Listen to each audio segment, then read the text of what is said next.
30% năm. Thích đồ mẹ đậu chứ. Quan trọng hơn, anh Tuấn đã đưa công ty của mình chiếm lĩnh được thị trường cung cấp các sản phẩm chăm sóc. Đây này bố này, quần áo cô Hằng mua cho đây này. Mà lúc mình bảo Tết đi mặc được đấy. Con mặc đây này.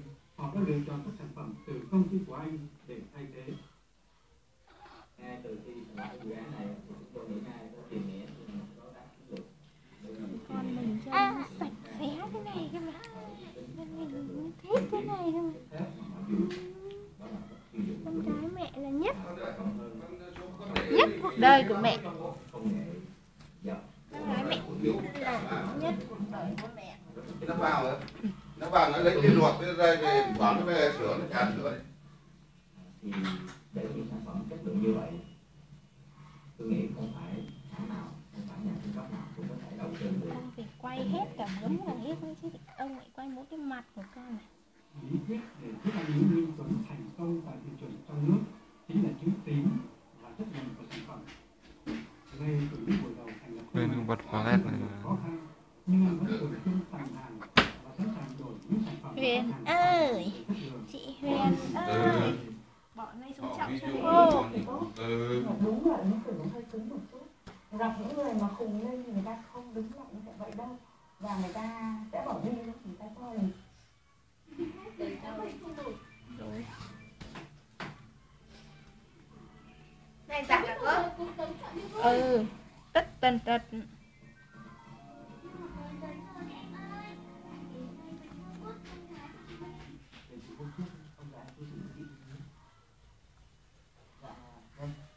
Nhưng báo giá về quê rồi ạ.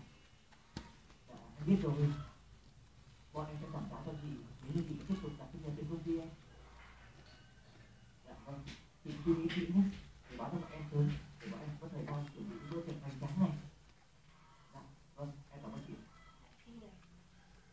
Mình có tặng nó hết. Huyền mở cửa sổ ra được rồi kìa này. Chào các bạn. Sau đây là một số nét về công ty của chúng tôi. Chúng tôi là công ty A2Z, chuyên tư vấn về thiết kế và nội thất gia đình cho đến... Em ở đây là gì đấy? Em ra một địa chỉ đi. Hỏi xem chị ăn gì để anh ăn cái đấy. Đi.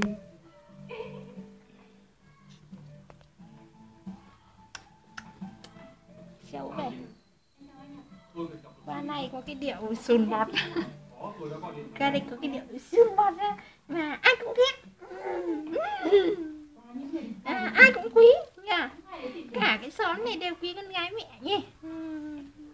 Ai cũng yêu nhỉ, ai cũng thích bế nhỉ. Ai cũng thích bế con gái mẹ nhỉ. Còn con nhà Trung Quốc thì gắt như mắm thối nhỉ.